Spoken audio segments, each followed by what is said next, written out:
So, yes, we do need to enable everything, but it's a little bit... It's a little redundant.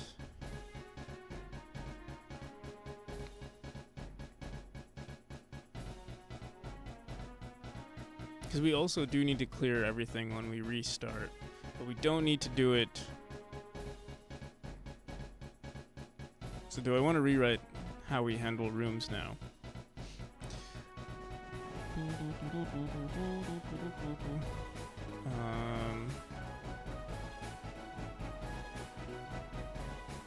Clear enemies. Because we still need to clear enemies if the player died.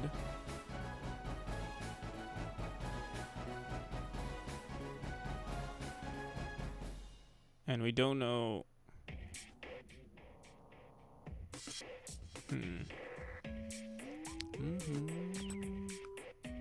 Maybe we need a better script, better function for this, because we could also maybe run this somewhere else. Clear enemies on a new room whenever we change. Oh, or we can say it on disable children. It's a funny method.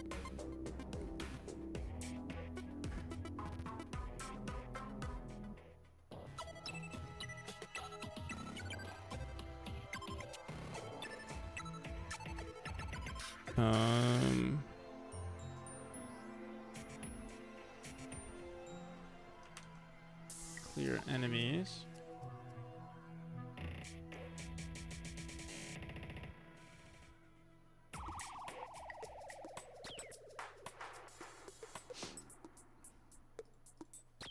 So we could do it here. Disable children. Bro, I have a problem. Can you solve it for me? I don't know.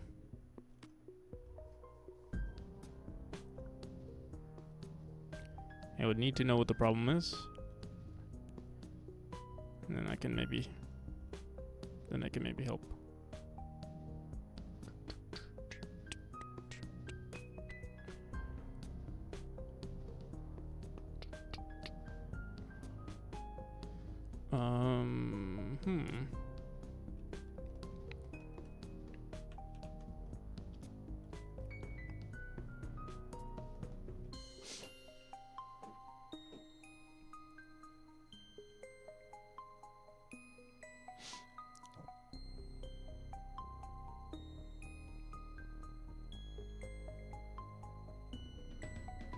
Let me see.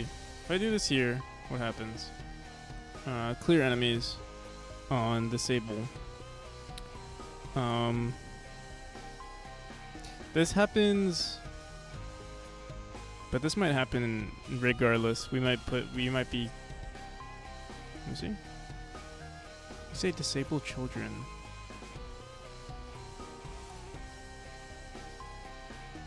Let's see.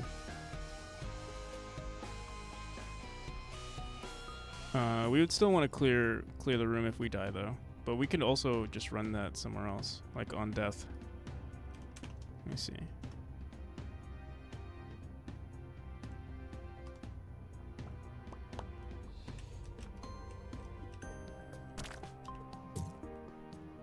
Oh yeah, it still runs here.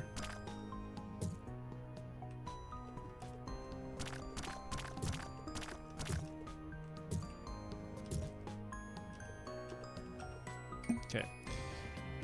Yeah, we needed a better method than doing this. When do we, let me see. Enable children.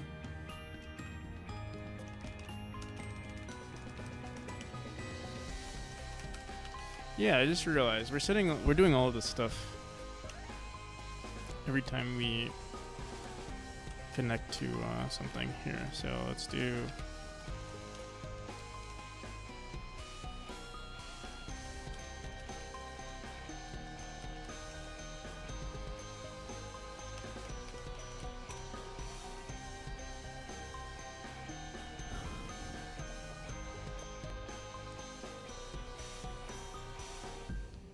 This is an editor world.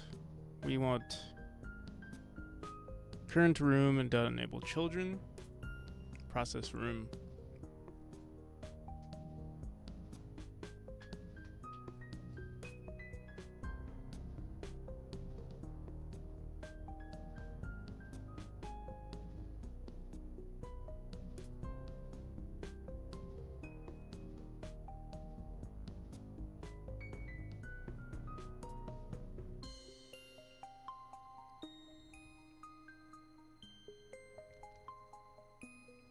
Yeah, there's a better way to go about this.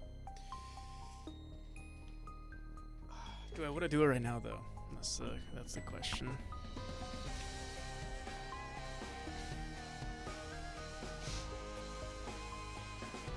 This is like probably one of the... Yeah, it'd be nice if we could rewrite everything here. 'Cause it's kind of crazy.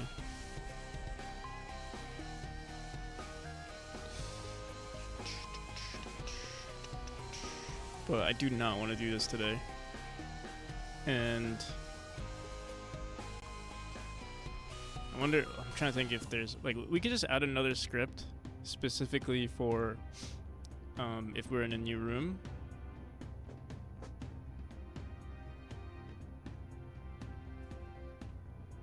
But yeah, we are like reconnecting a bunch of stuff even when the player is alive.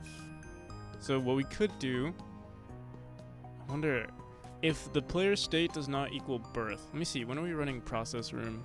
Because we could do that. We could say, let me see, print.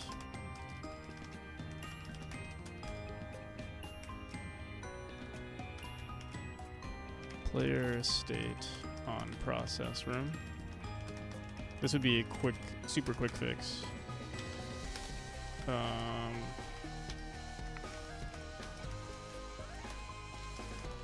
If it works. Level manager dot player node dot I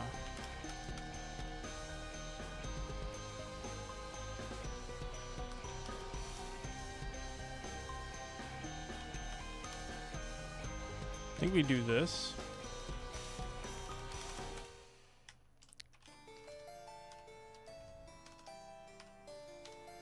Should just have a function called print state.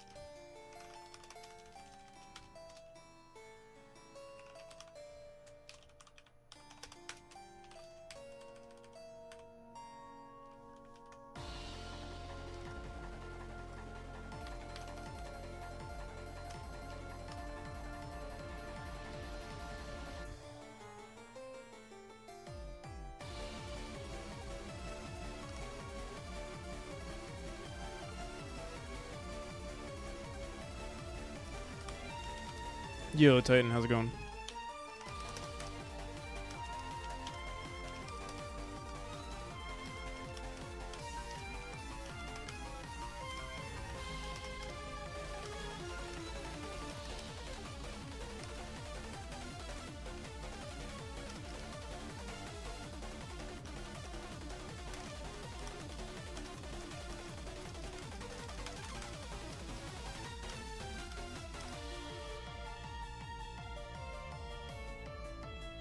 You know what? We'll actually say return get state.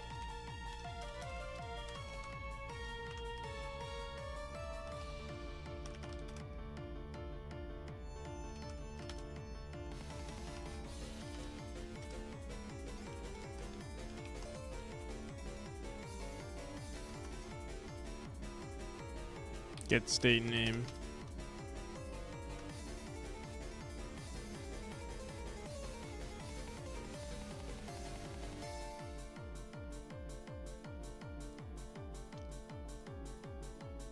Waiting for Unreal to compile shaders. Nice. How's your? Are you still working on the client work?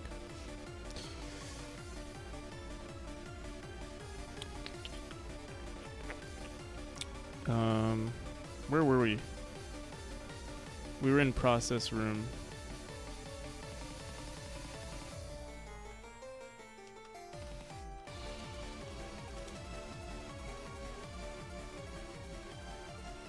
No.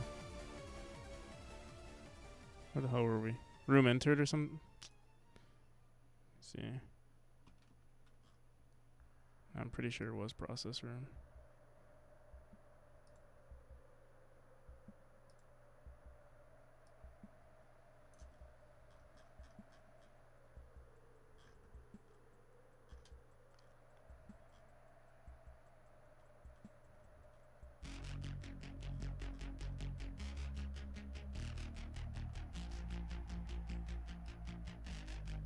Oh, this is the okay. Player node, what did I say? Get state name. Okay, player state on process room to another one of their projects, still VR, gotcha. Player state on process room. Okay, wait, if I die here.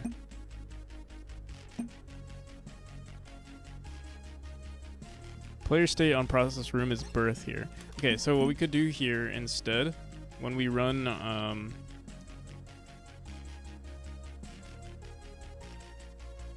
where is it? So enable children will only do it when we're in the birth state or when the current room has changed. Like we don't have to keep rerunning this.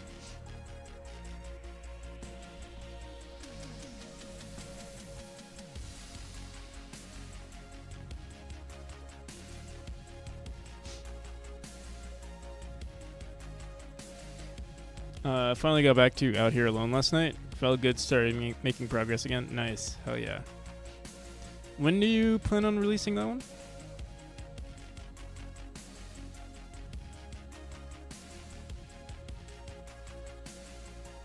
Or maybe because you took a break, maybe it's gonna be postponed for a bit.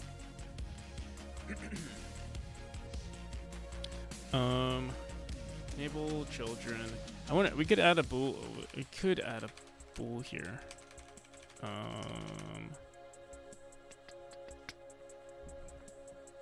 Supposed to be by the end of this year, but who knows? Yeah, I mean that's just how it is. I think I told myself I was gonna finish this game. I remember telling myself I was gonna finish this game in like a year. Here we are, almost 3 years into development.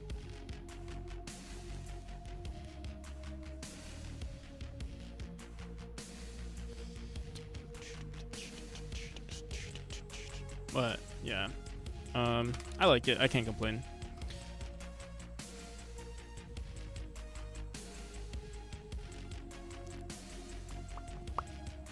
I wonder if we should add a bool here and just be like, oh, yes or no. No. What we'll do is we'll say, okay, I keep forgetting where this process room function runs.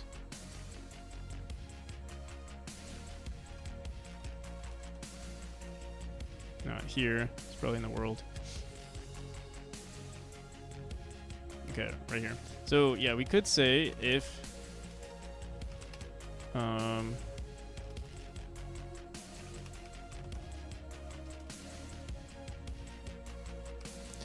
level manager dot player node dot wait. No, actually we could leave all of this the same. And then when it comes to enable children, oh yeah, look at that. If last room does not equal null, oh, we say it this way. Oh, okay, wait. All right, let's just see. If player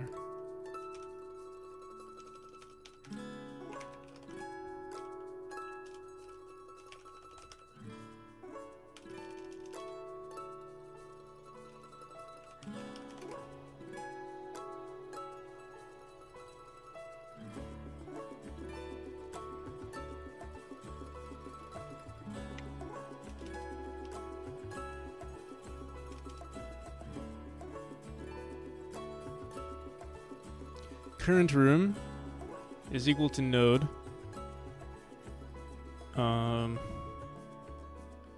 Current room. Level manager dot current room. Wait, there's a better way to do this.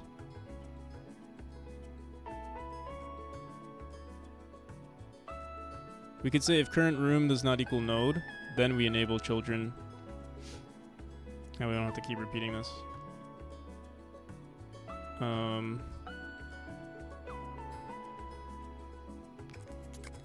Or we could also say, yeah, we could do both. We could say if node does not equal current room. Yeah, if node does not equal current room, and let's do that.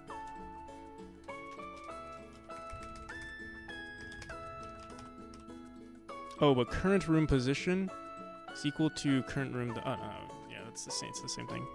Let me see if this breaks anything. If current room does not equal node.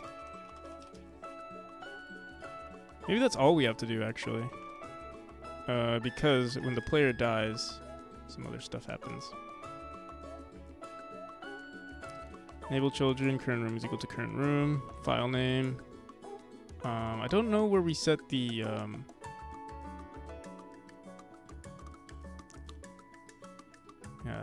I have to refactor some of this later on, but let me see if this works. Had an idea to add fast travel option for the vertical sections of the procedurally generated levels. I realized it's kind of inspired by your game mechanic, where the player travels along the wire things. Oh yeah, that'd be pretty cool actually. I think it would match the definitely match like the vibe of your game, because you're like this alien thing. Oh shit. Okay, so what we want to do. Wait, let me just make sure it still processes. And not that it matters, but you also wouldn't have to feel bad about taking that idea, because I've removed it from my game since then. Yeah, not that I own any ideas, but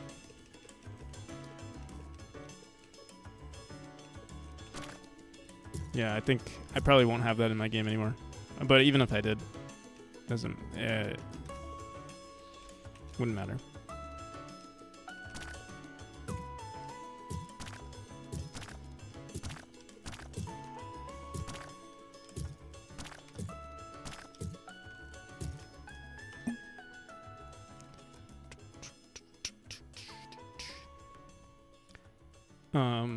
But yeah, you do have to put me in the credits, unfortunately.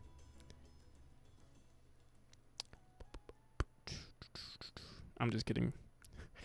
Let me see.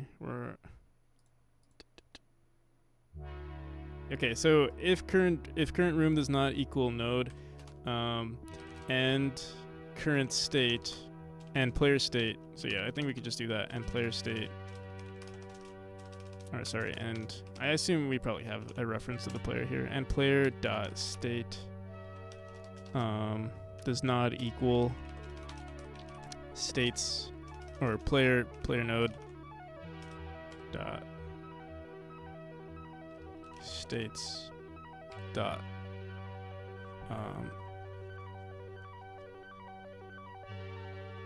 dot birth. Okay. That's it. I hope this fixes everything, and then we don't have to refactor. We could avoid all of our problems. Let me make sure. If I die here. Oh wait, no. Energy wire transportation consultant. I like it.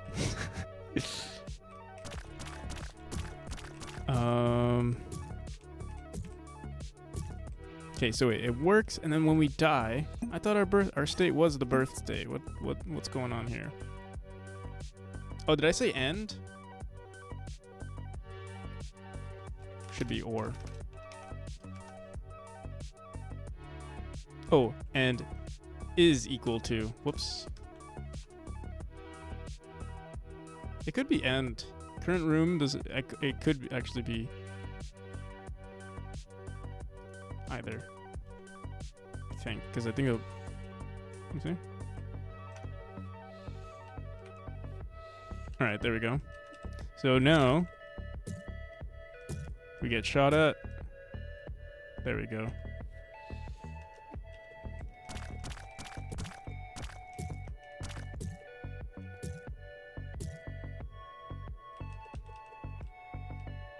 They're still here, and they could still technically be activated. But yeah, they've been removed.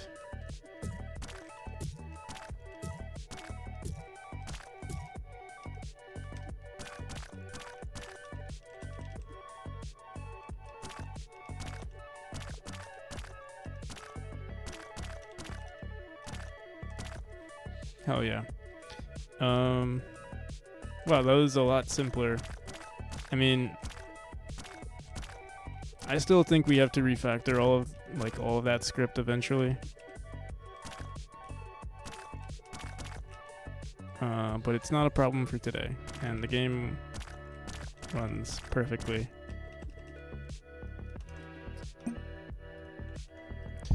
Okay. Cool. Wow. We actually got so much done today.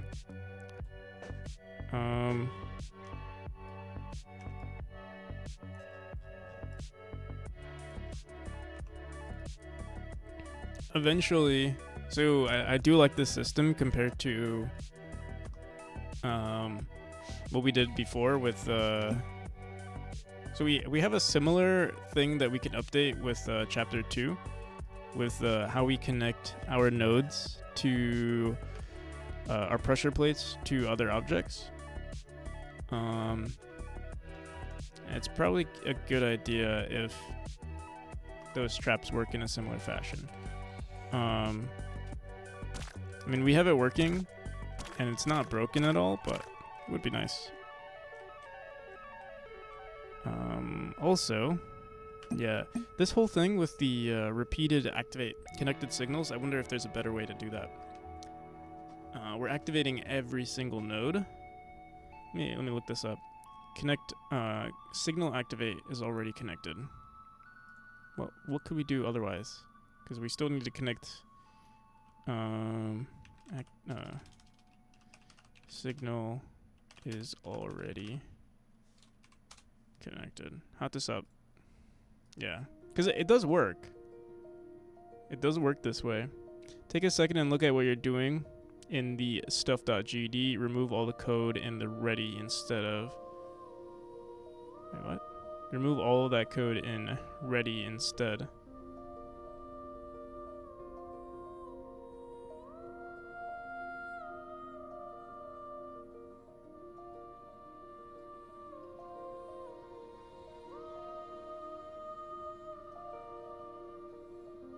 It is double connected, but connecting at once is not going... HUD. Is there a way to reference... It's a different node.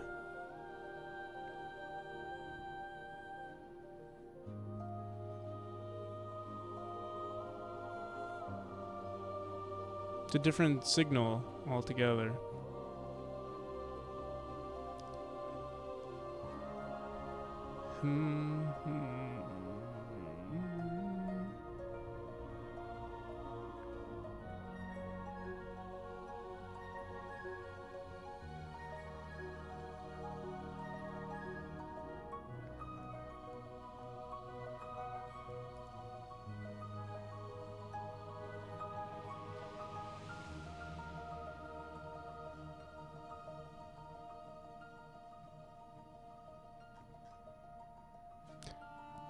I wonder...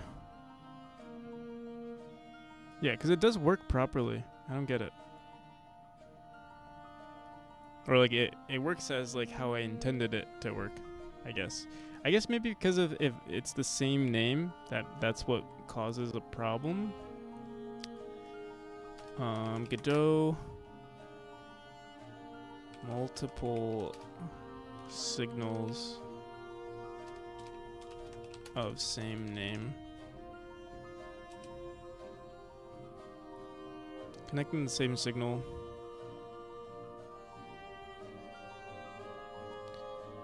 Problem is that it only connects to coin and not coin 2 and coin 3. The thing is, they are connecting. Call group, get tree call group.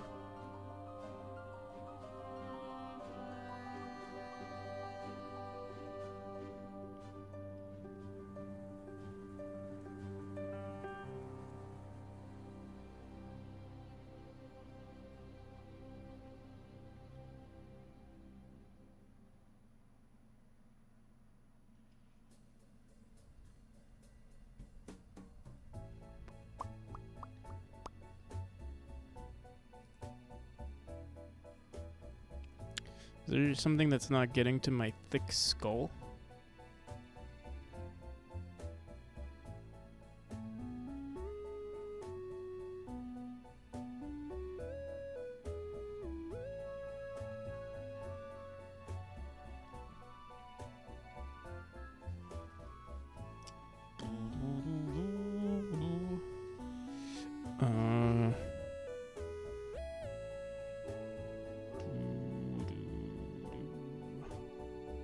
So maybe we can connect it.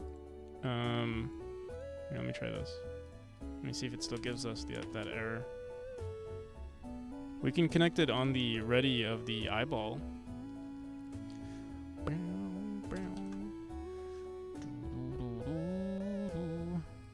So we would say self.connect level manager, enemy manager, but yeah. But then I feel like the same thing would happen, because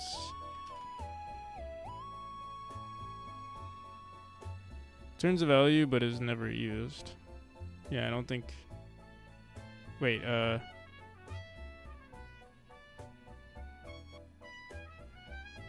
don't know if I would let random peeps couch surf me again. Weird experience. I mean, yeah, strangers. I did couch surf. I've couch surfed in the past, but it was always with people that I knew. I mean, one, you're going to get weird. You're gonna get weird. So it's weird on both ends. Like, it's weird for the people who are couch surfing, and it's weird for the.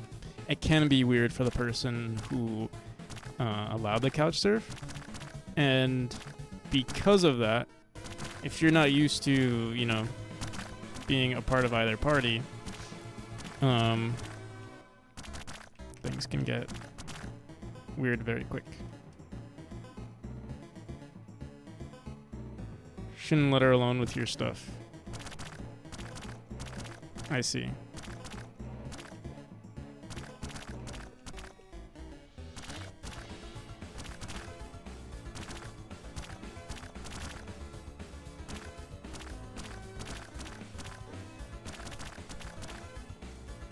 Yeah. I mean, if you're couch surfing, you also have. Because you're a nerd, yeah. If you have something to lose, then, I mean, yeah, usually people who are couch surfing don't have much on them, so they don't have much to lose. I would say couch surfing is more of a safety issue. Or for the person doing the couch surfing, it's more of a safety issue. And then for the person who's allowing the couch surfing, it becomes more of a. I mean, it's also a safety issue, but you're in your own home. You're in an environment that you already have set up, so you sort of have a home base. There's more to it,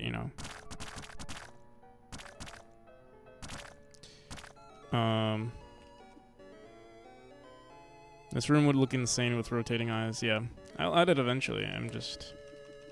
That's a polish feature. What was I looking up? What were we just working on? Oh, the signals, right. Let's see. Do the signals still work? Seems like, I think they did. Yeah, we're not getting the issue anymore. I think we are getting one return of an error. But here, wait. We need to go to another room. So we've connected this one. Let's see. Where's the other connection? Connect, activate to. Oh, yeah, that's it. That's all we have to do. So let's see if we still get that error in.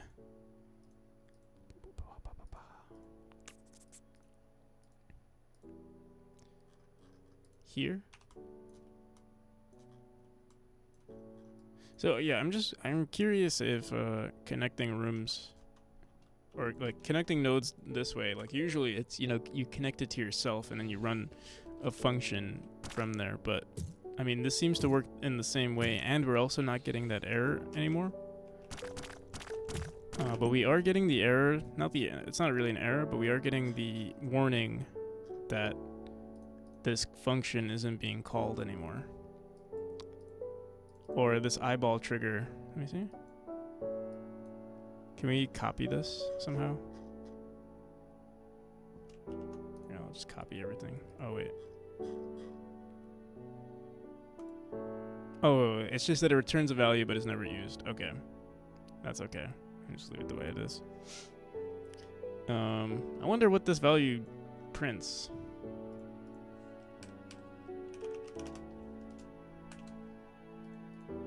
Is it like true?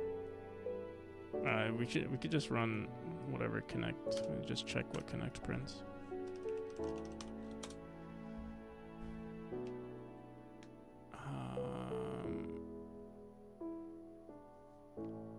Connect a signal.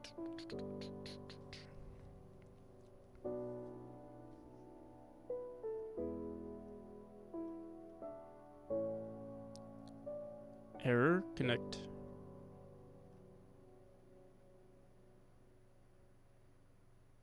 If the target is destroyed, the game's life cycle. In the game's life cycle, the connection will be lost.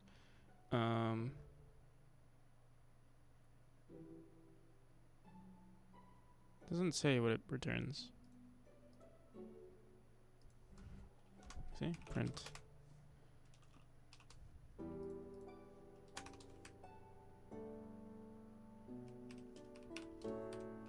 Connection.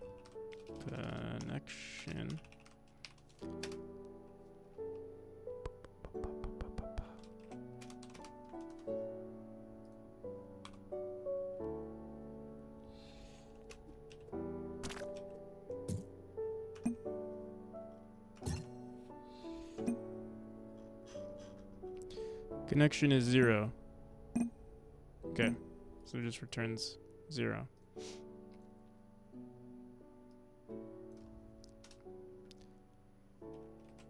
Okay.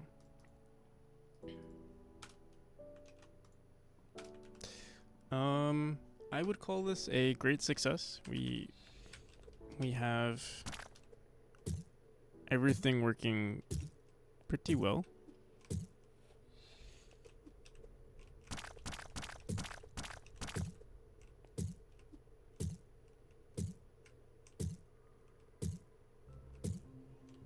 They delete. And we're gonna use this for like all of our enemies now. Especially the new eyeball enemies, the laser ones. When we rewrite it, they'll be written in a similar fashion.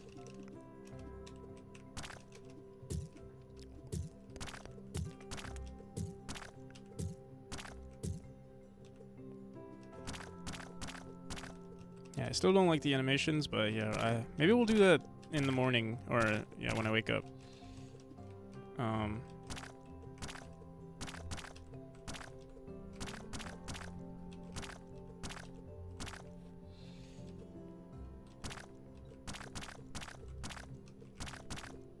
Alright, so what can we do now? Should I work on the art? It's 3. We've been shooting for 3 hours. Let's might as well back this up. New enemy singleton, and homing features.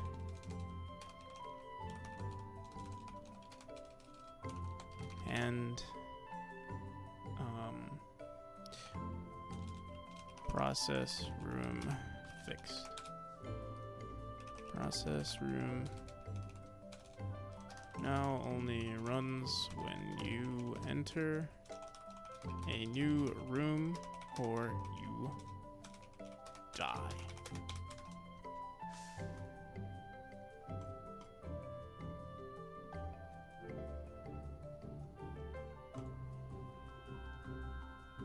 Cool.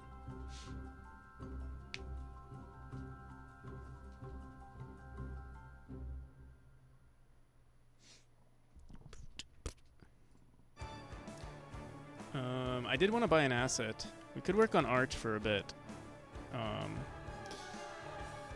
There's someone I was talking to. So I had a really decent exchange with this artist when they're selling this asset for 70 cents. I'll buy it for $2 because they were so nice.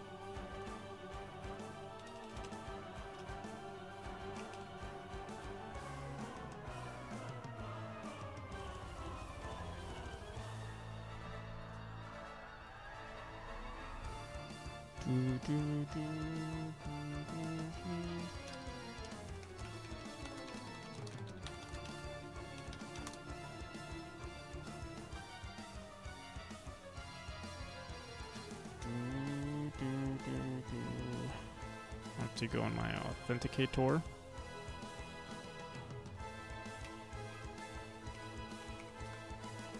Okay. Hydrate.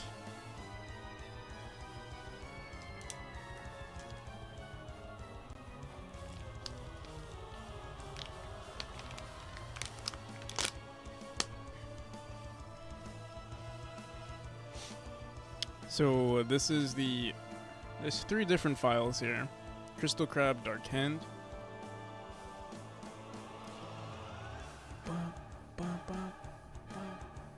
Let's see.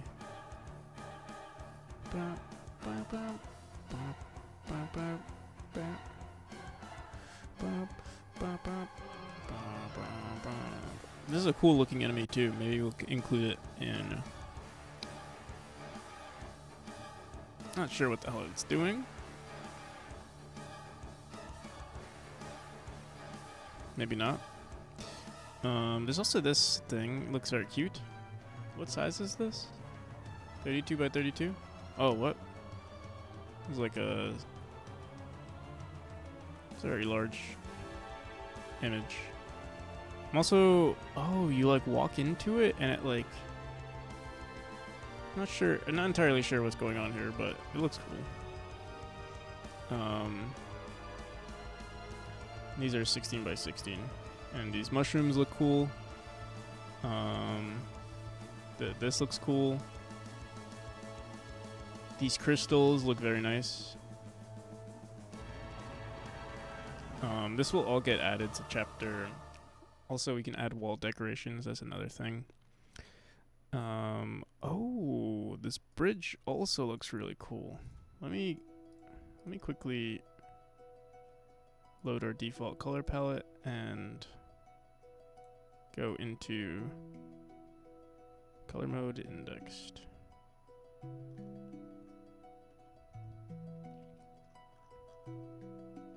The tiles are pretty nice too, I gotta say. And I do really like this.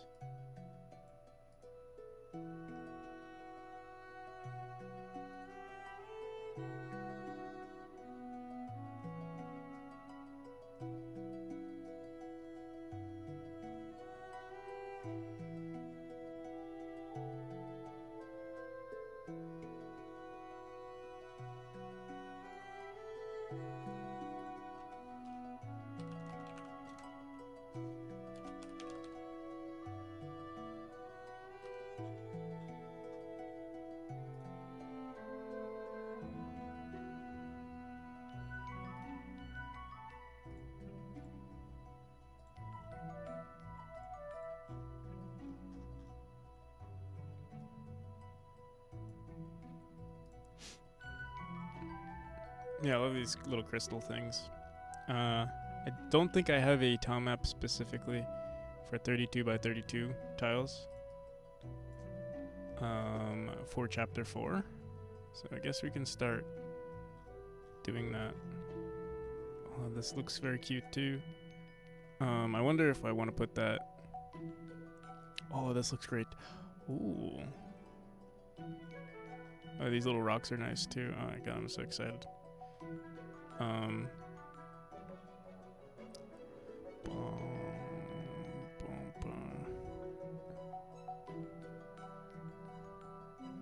This also looks nice, but I don't really have sewers in my game.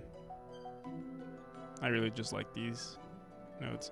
The colors I'm not a fan of. Let me see if we can fix that. Might be easier to set the original colors here and then mess with it. Go to our default palette.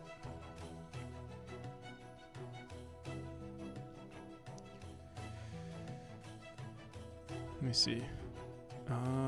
Only these ones I think we have to update.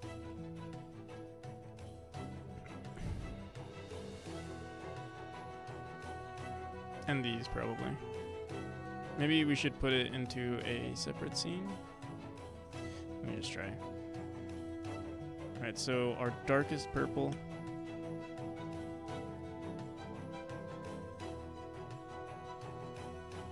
Oh, that might be too dark.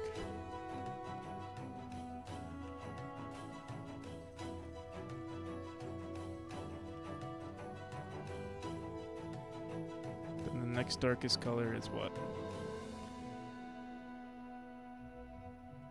I'm already running out of colors.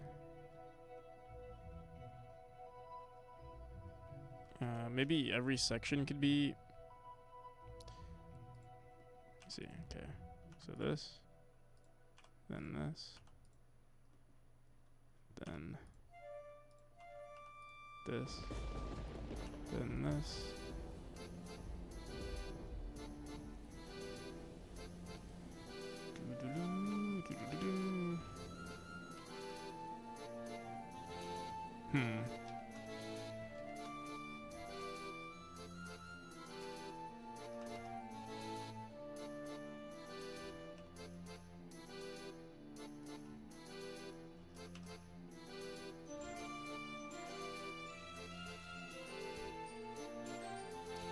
Seems like we don't have enough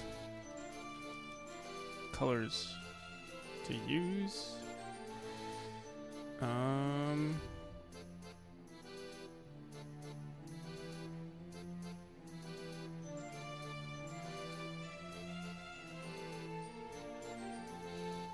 Let me try this.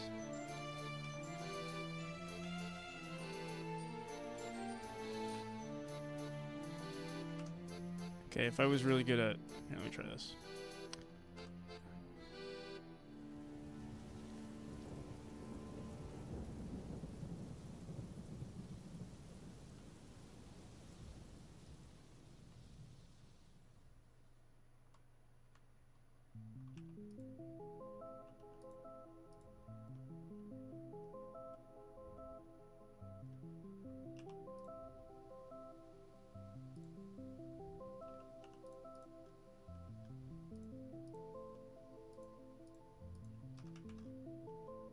No. Oh, wait, maybe.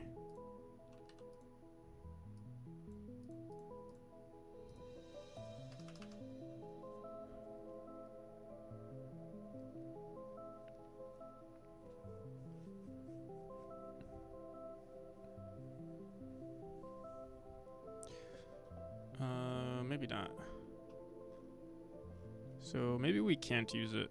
This could still have potential somewhere.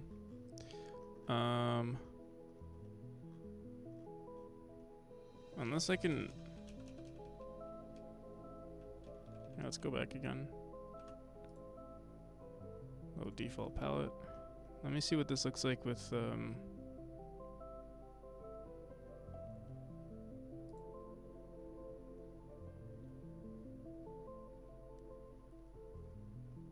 When we index this, it looks pretty interesting. But I feel like we would make it the same color. I mean, this doesn't look terrible. See?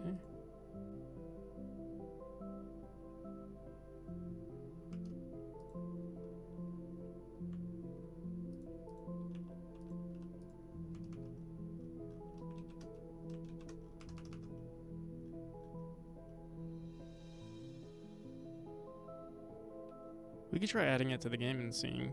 Maybe it's fine the way it is. But yeah, this also looks kind of cool. But I think we'd update it. Let me see. Like the outline here, maybe black or this color. And this would be this. Same with this. Maybe.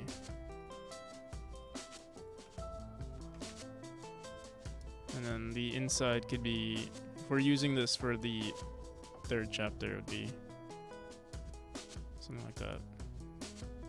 Let me grab the original for like a reference.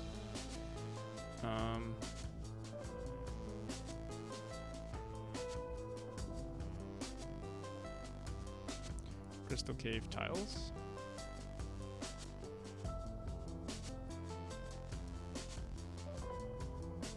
I'm just gonna copy this.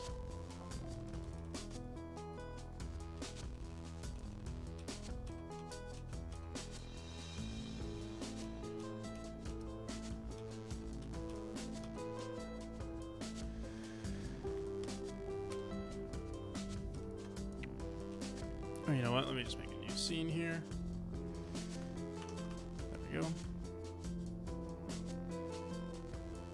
Oh, they added like some sort of glow to it. I don't think you could do that though.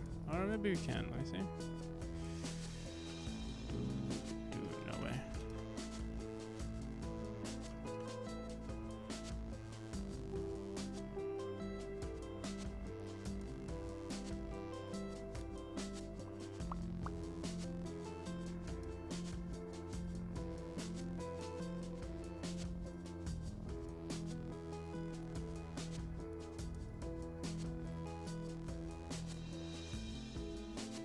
But it looks pretty cool this way.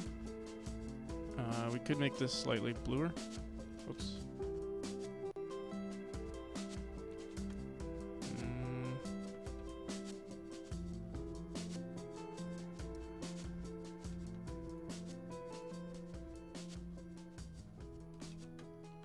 We'll figure it out. The mushrooms look really cool though. I think that one we'll stick with. And these have potential as well if we figure it out. Yeah, they kind of look good, pretty bad when we converted it. Let me see this one.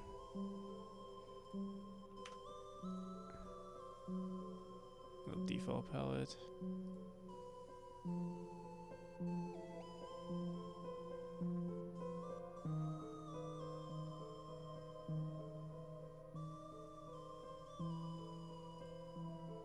This one looks pretty good.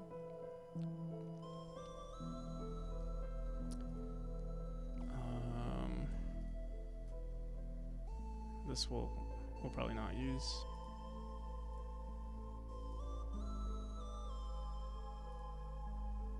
Oh, this one looks kind of cool.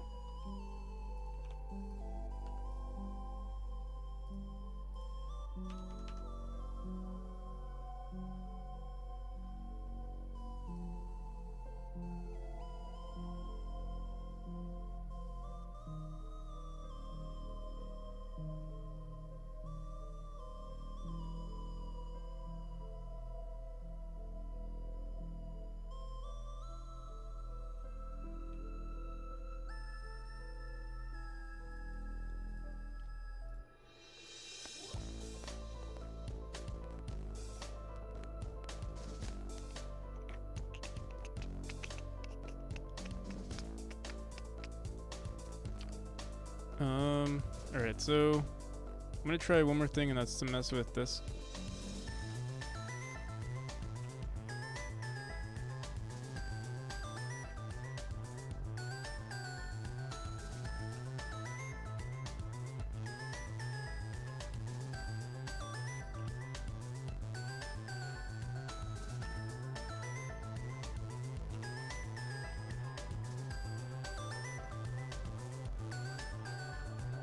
Yeah, these look pretty good. Doo-doo-doo-doo-doo.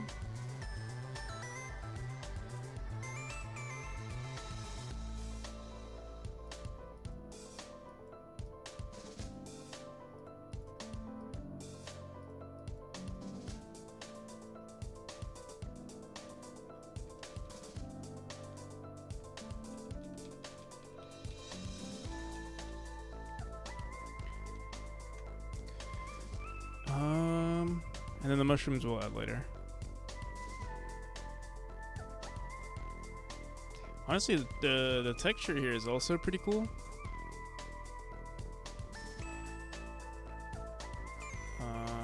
Only issue is like, yeah, this is one tile, this is another tile.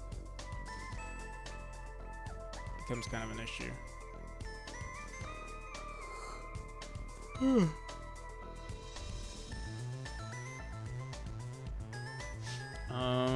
But yeah, I think I'm gonna call it here. We got a decent amount of work done. Doo-doo-doo-doo-doo. Who's online?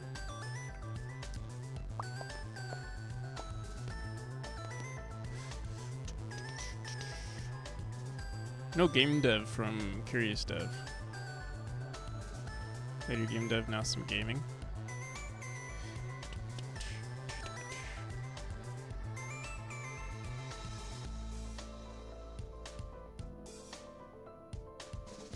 Yeah, this person is doing a 100. We knew that my grandpa, Oh, this guy.